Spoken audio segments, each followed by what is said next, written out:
Hi there, Rob McGregor here, and in this episode I'm going to talk about how much capital you need for good retirement, but particularly there's a rule out there you may have heard of called the 4% rule. I'm going to explain what it is, and we're going to talk about whether that is a good rule of thumb or whether it's not, and what other alternatives there might be to work out how much you need in capital for good retirement. So let's jump in. So firstly, as always, this is prepared with my best advice, best knowledge that I've got, but it's not specific to your circumstance. So you shouldn't act on this without taking your own research, your own advice before you to make sure it's suitable for you. So let's have a look at our framework. And I love a good framework. It helps us make good decisions. And we have this core belief that the best decisions are always made as part of a real plan. And that plan always has a stock take. That is, where are you now? Your goals, where do you want to get to? And then it has the strategies and actions to get you there. All that comes together in a plan, and then we execute. Today, we're talking about how much do we need. That's all about the goals. So part of our goals here is working out, well, what will we need for a good retirement? How much income? How much capital? And that's what we're going to play around with today. Now, there's a thing out there called the 4% rule. It's come out of America, and I looked up to find the source of it, and Investopedia has it. The creator, Bill Bengen, who created this 4% rule.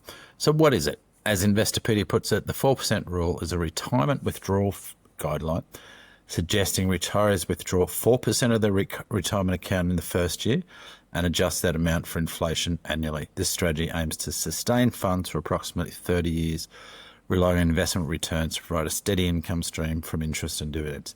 However, this rule might not suit early retirees needing income for longer periods. And then it says, while some financial advisors like the creator Bill Bengen consider 5% feasible, in most scenarios, others suggest 3% as a safer withdrawal rate. The reality is the effectiveness of the 4% rule may vary based on individual circumstances and market conditions. And no wiser words than that last sentence. In other words, individual circumstances and market conditions will determine what you actually need. So let's play around with the maths of it. I'm going to jump into a tool I use with my private clients, which is our how long calculator. And what I've put in here is $1 million, and we've said 40 grand a year, 4% rule. So it's only 40 grand, so it's not a lot of money, but I just want to show you the maths of the 4% rule first, and then we're going to play around with alternatives. So we've got $3,333 a month. So that is $40,000 per year. We've got inflation in at 2.5%, so we're going to put up that 40,000 by 2.5%. And they said to last at least 30 years. So I played around with an average return until I got the money running out in 30 years. And it's an average return of only 3.7%. Now that's pretty ordinary and pretty low. If you had all your money in cash or term deposits, maybe that's what you get. And if you wanted to be that conservative, then maybe that 4% rule does apply. But that would be an incredible waste of opportunity and a waste of life. For one, $3,333 a month is not much for most people. So let me play around a bit and let's have a look at what returns are reasonable to expect.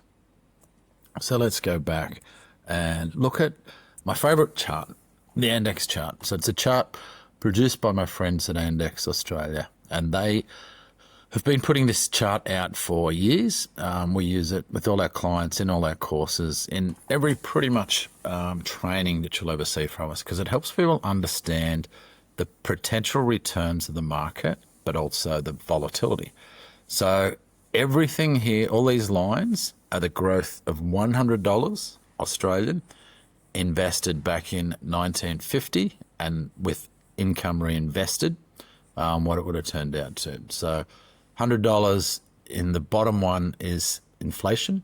So you now need 3,400. This is the red line. You need 3,400 just to buy what $100 would have bought in 1950. So that's up. Price is up 34 times in 74 years. So inflation average during that time, 4.8%. Now then we jump up to the next one, which is cash. So they're using cash just as 90-day bank bills. So call that roughly 3-month term deposits, and cash over that rate had an average of 5.9%. So $100 invested back in 1950 would have grown to 7,258, at an average return of 5.9%. But you'll see it's a very steep slope back in the 70s and 80s when we actually had inflation at a decent pace, and then much more subdued before and after that. So that's the safe money, if you like. Now, cash has a return of inflation plus 1% here. Now, if I go back to that example that we just went through of the 4% rule, inflation at 2.5, yeah, inflation at about 1.1% over that, so that's a cash rate. Yes, your money would last about 30 years. So the 4% rule, we can say, would be absolutely true if you are not prepared to take any financial risks whatsoever. But that would be silly, in my opinion. So let's start to jump up a level. We go to long-term bonds, and long-term bonds, 6.9%, this is the green line, and they accumulated double the amount of cash over that period by getting an extra 1% return. So 6.9%, so return of inflation plus 2.1. So if we got a return of inflation plus 2.1, let's play as we go.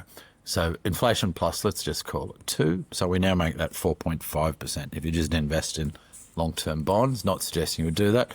Now, your money either lasts longer or we can get a bit more out. So if we went to $4,000 a month, not quite, we'll play around, let's call it $3,700 a month.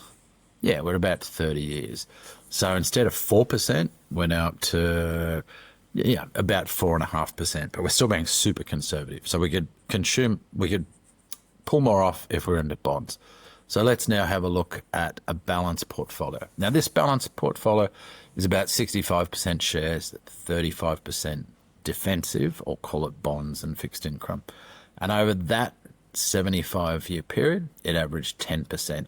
Now, that's inflation plus about 5.4. So let's assume about inflation plus 5. What you'll find if you look at most industry super funds, if you're in a balanced fund, they're projecting inflation plus 3.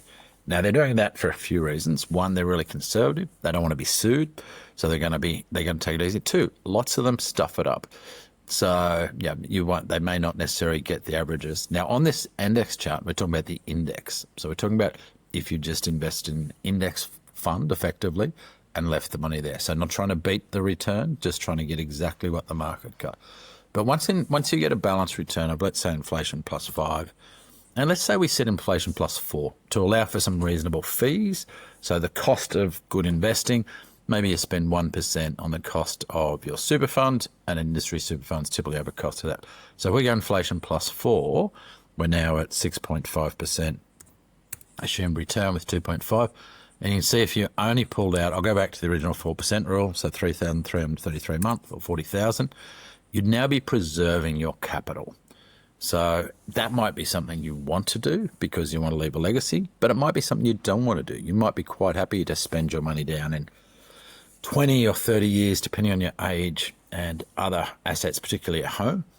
We have many clients, many people we help with this sort of stuff whose legacy goal is to leave the family home plus whatever's left. So it means they're happy to spend down their super over, say, a 30-year period for someone retiring in their early 60s. So what does this mean? So we could, if we play around with this calculator, we could effectively say, well, what if we did want to run it out over there? Now, I'm going to start to play with a 5% rule and a 6% rule as an alternative. So if all of a sudden out of our $1 million, we were pulling $60,000 out a year or $5,000 a month, on a balanced return, we get about 28 years. So not quite 30 years, but pretty close. So all of a sudden, 6% rule instead of 4% rule for someone that's happy to run their money down is looking okay. But that's with good confidence in their investment. So we've got inflation plus 4 here. So that's a balanced portfolio adjusted down for reasonable costs. Now, you could get that return absolutely by investing in an indexed balanced portfolio. And while we say that's not for everyone, it's quite useful for lots of people, particularly those that don't want to pay up for advice or other things. And if you are going to pay up for advice, you want to make sure that's paying off well. I'll give you an example. Our balanced portfolio that we run professionally has a 10-year return of about inflation plus 7% at the moment, so about 2% above that.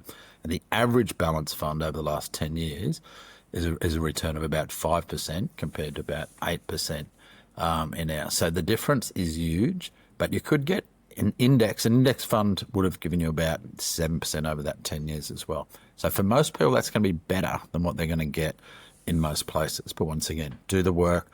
You'll see on our website lots of different courses and things you can do to help work out all this stuff. 6% rule, pulling out 60 grand a year. One, it's a lot more to spend. Now, I'm just doing $1 million. Obviously, if you've got $2 million, that's twice as much. And if you wanted to leave a legacy, then then potentially the 4% rule. I'll tell you a quick mathematical trick here. If we've got inflation 2.5% and we're assuming inflation plus 4%, if you only drew out 4%, so 40 grand, the 4% rule, back to 333, you will preserve your capital because the inflation bit is going on, and you'll see the yellow bars here, which is the balance in future dollars, is going up, but the green bars is staying stable, which is the balance in today's dollars.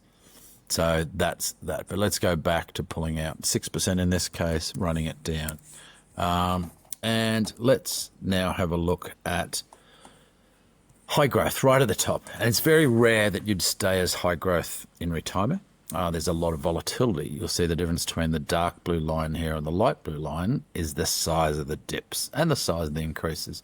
But it does achieve 1% more, 1.3% more over this 75-year period.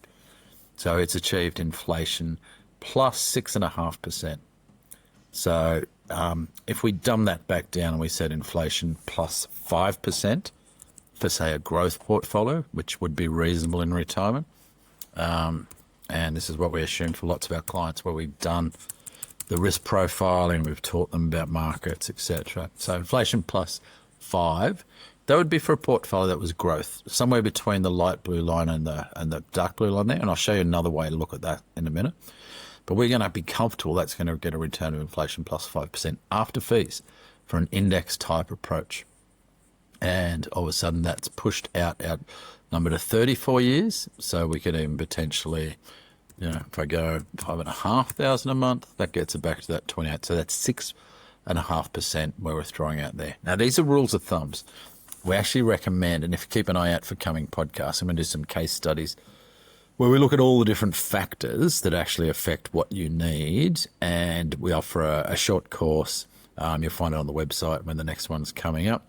Our How Much course, which will help you work out exactly what you need, given that we can never be perfectly accurate because we don't have a crystal ball about the future, but we're fairly conservative.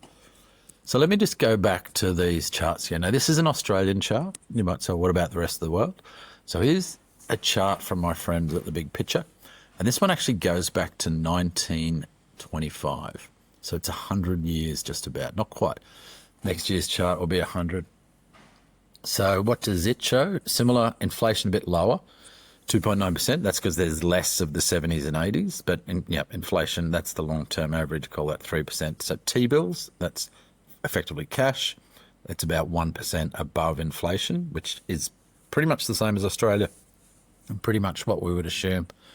You've got bonds at 4.8%, so inflation plus 2 once again. And then you've got income portfolios, so it would be a conservative portfolio. But I'm going to jump up to the balanced portfolio. So this is over 100 years. A balanced portfolio has achieved a return of 8.2%. Take that away, it's inflation plus 5.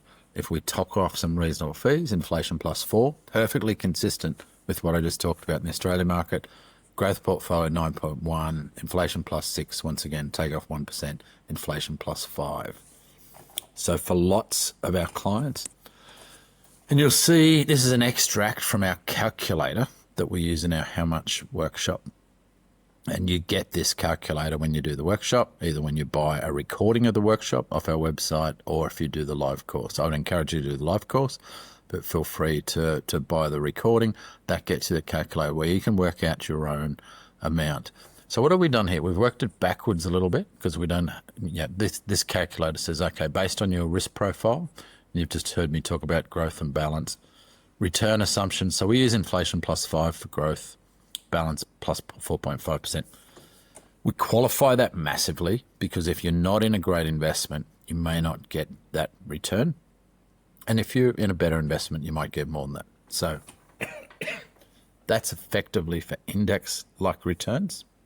So let's have a look. So what we've done here is we've said, with how long do you want your money to last? So we've just been looking at 30 years, and you can see and we can prove these numbers here just by saying, okay, 30 years, and we've used a multiple factor, so it's the opposite of the return. So for example, if you had a conservative investment and you got inflation plus 3%, then this is almost 20, which is about the 5% rule. We can kind of confirm that. So if I go inflation plus 3%, so we took 5.5% here, and it's saying you're going to run out of money in 20 years, and that's pretty much exactly what this shows, but that's with a spending level. So let me divide 1 million by 20, should be 50,000 a year, which is about 4,166, and so inflation plus, what do we got? 3, 1 million, and we've said, just checking my numbers here. So we said 30 years conservative, inflation plus 3, money's going to last. If you want to last 30 years, you withdraw 5%, sorry. So 5% on a mil, 50 grand, not, yep. And 2,000 and 48, and 2,000 divided by 12, 2. So that would be your money lasting 30 years. So 30 years, 5% rule. So as we go up a notch, we go, okay, moderate inflation plus 4. So we're going to call that 6.5%. And that means 17.46.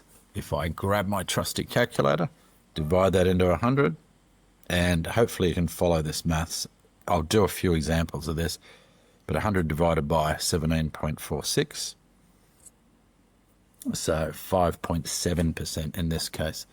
So if you had $1 million and you're willing to take a moderate degree of risk, and you were confident you could get 4%, you could withdraw your $1 million of starting capital, in this case divided by that number, which is 17.46, is 57,000 a year. Divide that by 12, and we have 4,772. And if I throw that into my other calculator, 4772. Yeah, we see once again that money lasting 30 years. And because we've got a moderate return. Let's keep the exercise going just so we can see. We'll go balance 4.5%. So make that 4.5%. We're not going to go 7% return. And we've got a multiple. So if we take $1 million, and if we take 100 and divide it by now 16.45, we get a 6.08% drawdown. If we take that, that's going to be 60,080 divided by 12, and that's going to be 5,065 a month. And you can see, as we're taking more risk here, we're going to get more money, and more money in retirement is generally better as long as you're comfortable with the risk factor. So right now we're at balanced. So we've done that 2 ways. We've said using the multiple, which you can get from our How Much workshop. We've used our How Long calculator, which you can get with any of our accredited advisors if you wanted advisor help with this. Once again, on the website, Find Me an Advisor is there. If you want an advisor that's got access to all these tools, but we do offer tools that you can use at home through our training and workshops. And so we've said balanced approach. So let's go back and have a look at that risk again. So we've got balanced approach. And for most people, we see the 100-year on the US, it's the green line. And there's a bit of volatility, but not too bad. If we go back to the Australian one, you see that light blue line, there's volatility, but it's not too bad. If you can cope with that, that's what you're looking for there.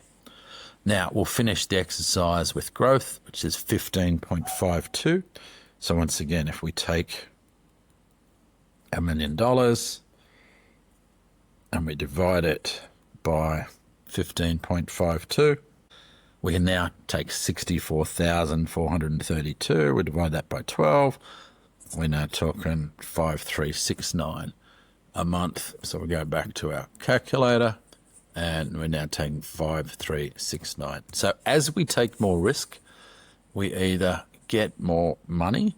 And I've got to put the return up there to 7.5 because inflation plus 5, and we're back to 30 years. So you'll see that. So we've gone from, as we've moved up the risk spectrum from conservative to moderate to balance, we can literally, for the same projected time frame, get more money. Now, the world is more complicated than that because, as we said, these things are wobbly lines. They're not straight lines. But assuming you don't panic and assuming you're smart at the start of it, where there's market movements, and I'll talk about that in a minute, then these are reasonable assumptions. But you do need to make sure that the type of investments you're in will deliver on those types of returns. And if you look in the marketplace, lots don't. So you need to do some work there. We've got a super workshop coming up. As I record this, it's 8th of December. We've got a super workshop coming up in January where you'll be able to evaluate your own super using our tools and work out whether it's average, above average potential, or whether it's fit for purpose for this type of thing. So is this 4% rule something that is useful? So in summing up, now I'm going to say not really to me, unless you want to be super conservative and you don't have a lot of confidence in your investment capability. Now, my answer to that would be, well, get some confidence in your investment capability by the learning that you can use index funds and get consistent returns, or by getting advice that will help you get better returns. 5 to 6% is more useful as a rule if you've got confidence in your investment capability, and then you're starting to get into the right risk profile. So as I just go back again, for someone retiring in their mid-60s, assume they're happy to spend their money down over 30s. Now, if you want your money to last forever, you just need to start off with more. But potentially you can see a growth investor who wants their money to last forever, multiple of 20 times, the same as a conservative investor who's going to spend their money in 30 years. So by that person taking more risk, they get to leave their kids the preserved value of their retirement. So in this case, $1 million, the kids get to inherit that rather than it being all gone. So 5% or 6%, but ultimately the best is to calculate your own needs based on your own unique circumstance. So either a good advisor can take you through that and set you up, or check out all the courses and stuff on our website that will allow you to do these calculations yourself if you're comfortable. Some people are, some people aren't with doing these types of simple calculations. Other people, and I've met many, their brain hurts and they know that they probably prefer if it's done by a professional. Either way, we can help you out. Just go to runway to retirement.com.au and choose the courses that suit you, or click on Find Me an Advisor and we'll link you with an advisor who uses the same philosophy and tools and processes that we use, that you've seen talked about in everything that we do. Until next time, this is Rob McGregor signing out.